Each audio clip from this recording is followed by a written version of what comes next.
Hello, I'm MK Davis. I want to talk a little bit about the Patterson Bigfoot film. And this particular frame is one of a series that I got from Miss Patterson. And the quality is just excellent. The color is great.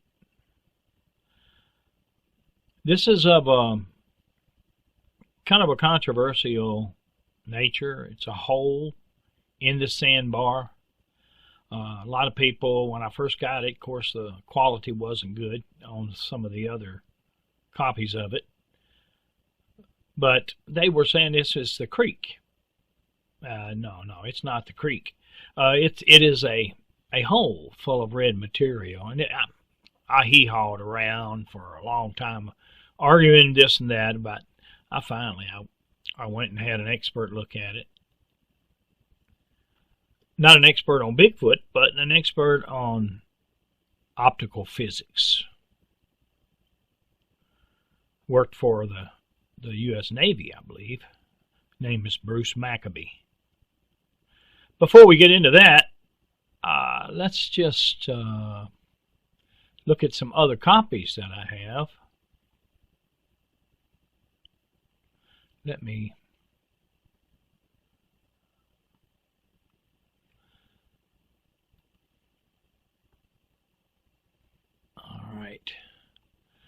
I have another I had another copy of the film. I worked with this copy for a couple of years, and it was 16 millimeter. It came from Mr. Gordon Strassenberg, and he was kind enough to let me hold on to it and use it and get what I could out of it. I took a ion scanner. My ion scanner is just right up there on the shelf. Rather than me try to get up there and get it, I'm on let's see here.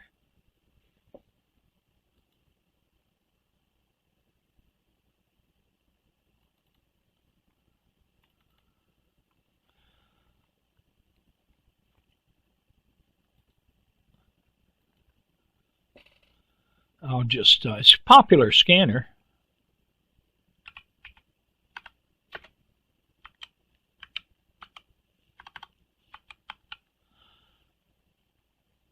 Trying to work around this tripod. Let me just look at images here. And there we go. Let me find the one that I had.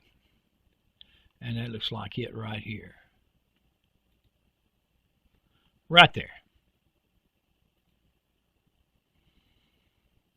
There it is. You can still buy it. They got it cheap now, but I think when I was doing this work, it was about $100. Because film is becoming less and less used.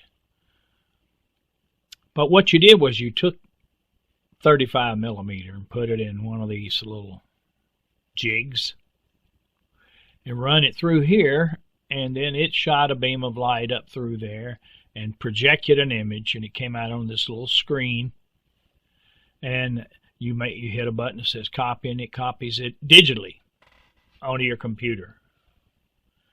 And I did all the frames, but they were 16 millimeter. They were only half this. So the light that came up through here shined on one side through the transmission image part, the celluloid, and the other side it came through full force bright, and it kind of created a over brightening.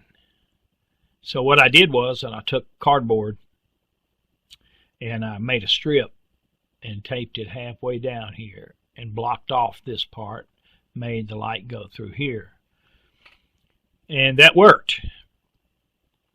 I wanted to explain that. Now you'll see. Let me find it. There's that same hole, It's as scanned by the ion scanner, and this is with doing nothing to it. Didn't try to work on it or rebalance it or anything like that. The sand is a little overexposed, because of the mask. They call that a mask. But you see the red hole is red. That's the way the ion scanner saw it. And let's see.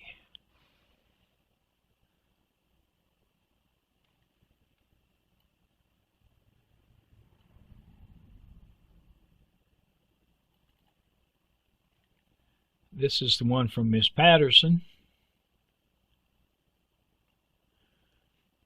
It's one of them. This is red hole, high quality, and I used it on YouTube. Let's see.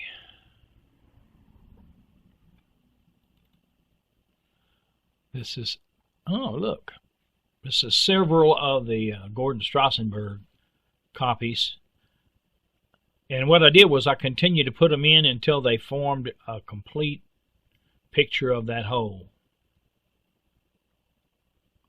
Even though some of them are stretched from the hand motion of the camera, you can see that there's embankment all the way around. See right here?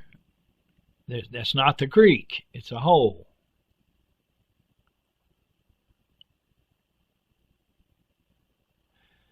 And my next question is, why is it red?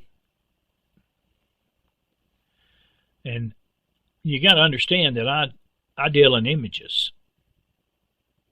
And I already had some previous information and on the events down there, and so I went back and was re-examining the film. And this was on it, and it came from Mrs. Patterson.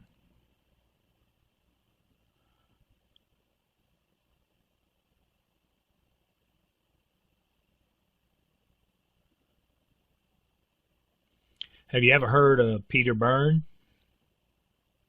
I'm sure you have, if you've been interested in Bigfoot any time.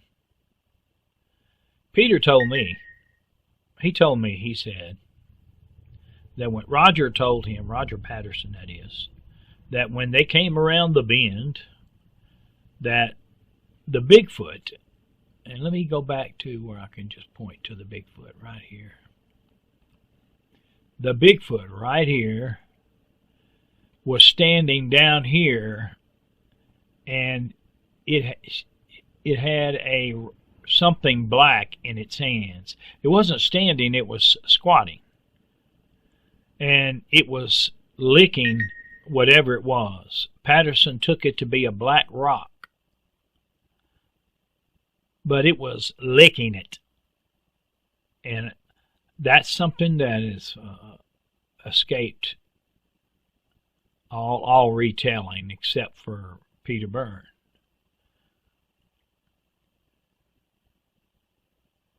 I was interested in the red because I'd gotten a lot of flack about it. People were swearing at me like I had done something wrong for going back and looking at this film. And so a good friend of mine made some arrangements to introduce me to Bruce Maccabee, and I drove to Ohio.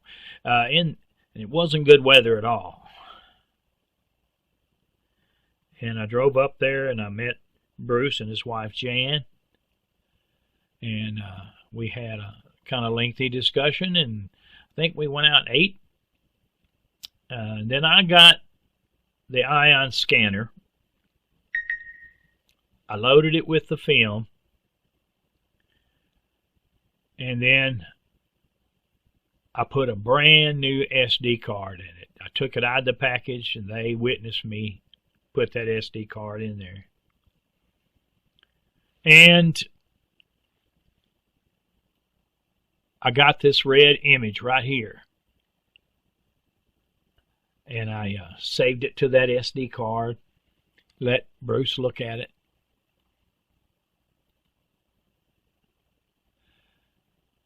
Let's see here. Maybe it's this right here.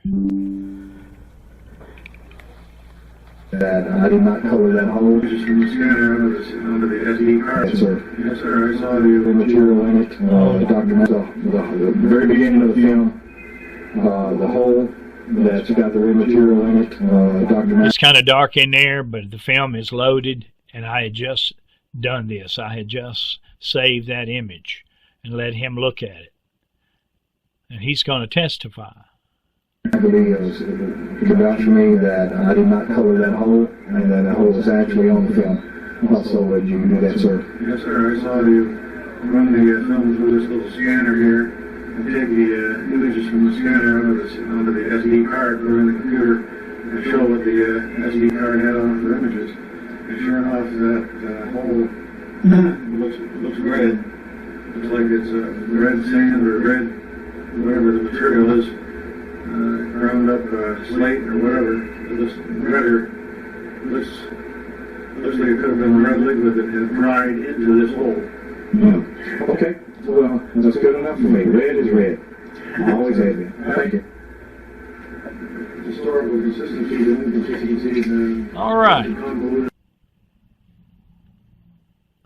So there you have it. I drove all the way to Ohio so that I could win that argument. Of course, there's people who you can't win any argument with, but let it be established that that's red material in that hole.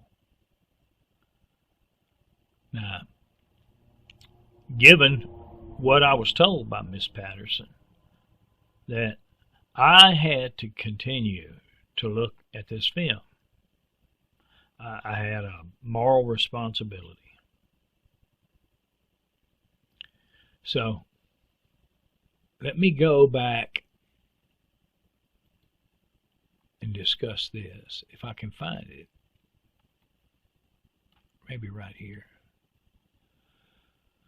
Okay, now when I got these images, I got them in the form of 4x5 transparencies, celluloid, 4x5 inches.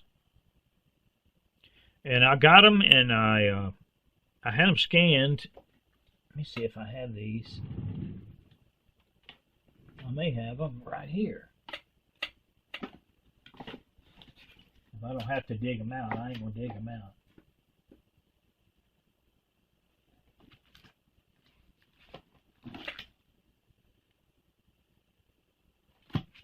Not on short notice. They were on archival CDs. I had them scanned and put on archival CDs, which is CDs guaranteed for 100 years, no, 300 years, and they're coated with gold instead of aluminum. So I still have them. And the material, the celluloid, which was not quite 50 years old at the time. Let's see. This is not the one. Oh, this is on the H drive. Hold on.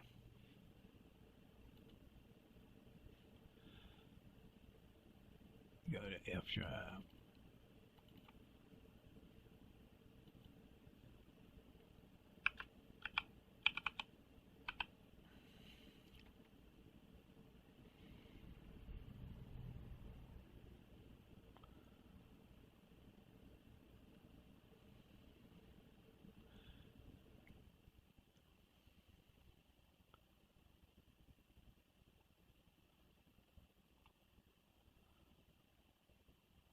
Well, not there either.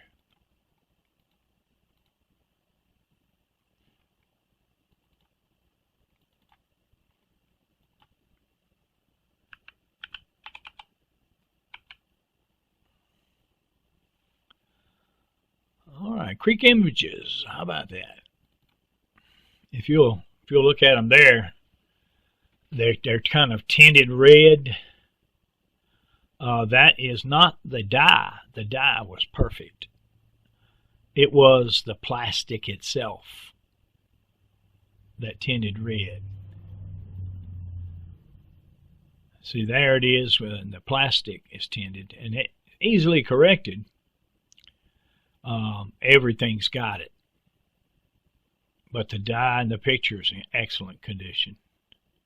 So all I had to do was this right here. Uh-oh. Can't find it. I'm going to have to get rid of some of this.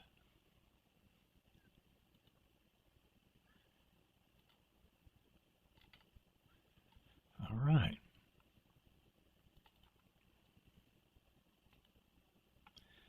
There it is. All I have to do is take some of the red out, and that'll remove the red from the plastic. So it's actually, rather than adding red to it, which is what I was accused of, I actually took some away.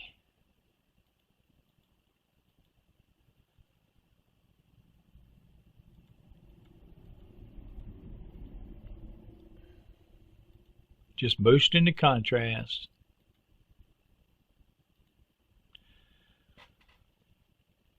That's it. So I got the other film to back it up, which I did nothing to. It's exactly like it was scanned. So when I showed this to Bob Kimlin, I was at Miss Patterson's house in the morning, and I met Bob for lunch. I had taken this out, and I'll show you what I did.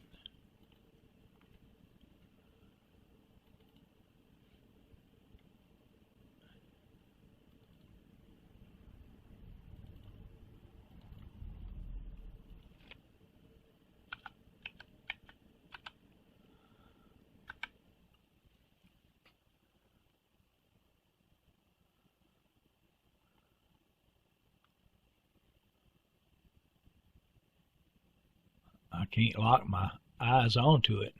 There we go.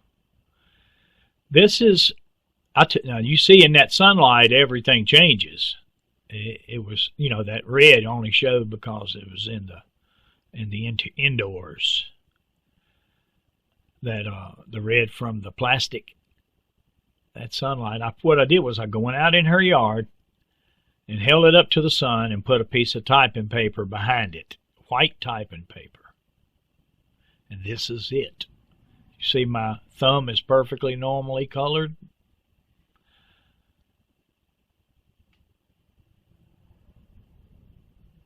It just is what it is. And I took that picture and I had it in my video camera, so I just opened up my viewfinder and I asked Bob, I said, Bob, what do you think this is? And he looks at it. He says, where the hell did you get that photo? And he was not pleased. And you have to understand that I'm not anyone's judge. Any story would have done for me. But he didn't have a story. He just had anger. And that wasn't a good look.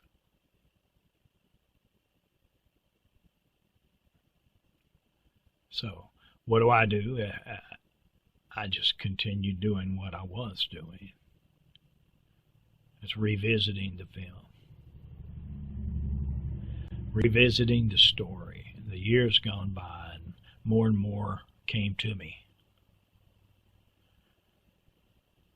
Until I knew pretty much how they had their film, how they got it.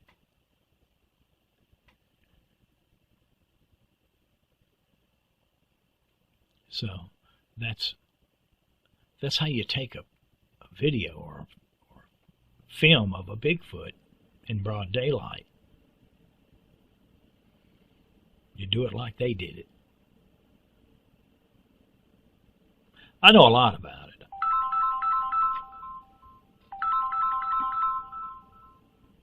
just get off that right quick. So I could go through the Patterson film, and I got four more really high quality off the original transparencies.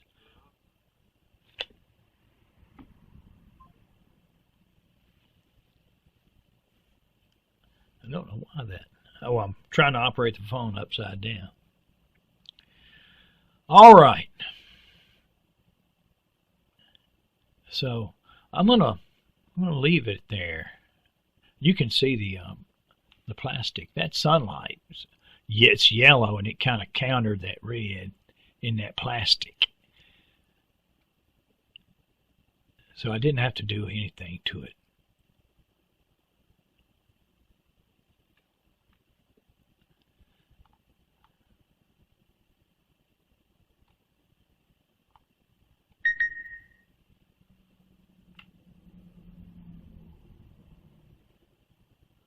All right. Well, anyway, I'm gonna cut it short right there. But I'm gonna do some more with these really high quality images, and I'm talking heart to heart here, and I'm not anybody's judge. I don't try to judge. I wasn't even there. Now time has gradually shortened the list of people who were there until there's only one or two left. So if they go and we never hear anybody tell us, then that's okay with me. But I did hear someone tell me, matter of fact, it was more than one individual. And the story is, while I wouldn't have done it that way, I don't think anyone could have threatened to shoot me and make me do it that way. But I don't judge people, because in the heat of a moment, you think you know what you won't do, and then maybe you would. This object right in here, it's laying, you can see part of it right in there. I strongly suspect is one of them. And you see right at the end of this white stuff, it's dark there. Let me go back to that.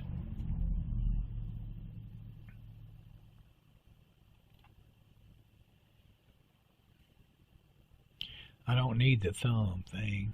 I need just the creek image. Let me go back and see if I can find it.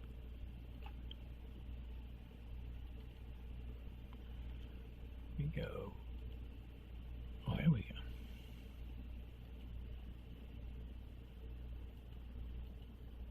See more of it that way.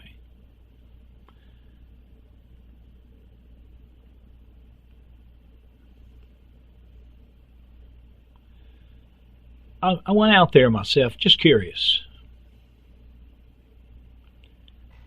And I dug for about 3 feet.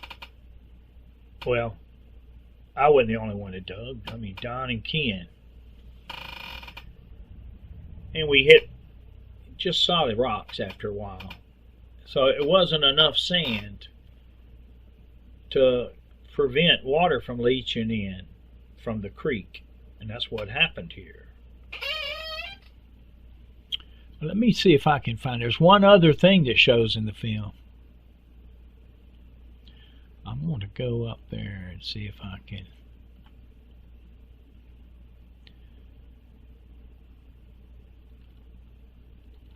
find this other image.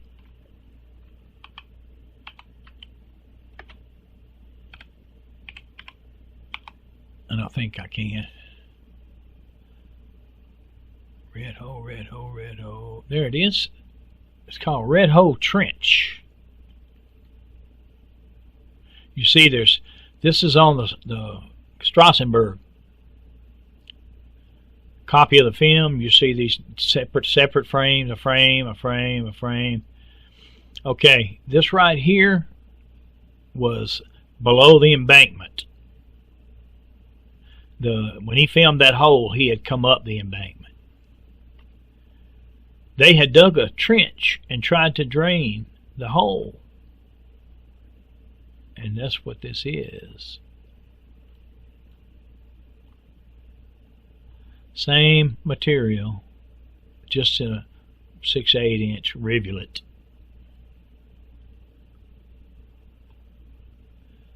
A little smeared by hand motion, but you can see what it is. You see why the film needed to be revisited when you get a break in the knowledge. You have to go back and see, because the film is edited, and they edited parts of it out clearly. But when you try editing with a jeweler's loupe, you're gonna miss some stuff, especially if you're looking at it forensically.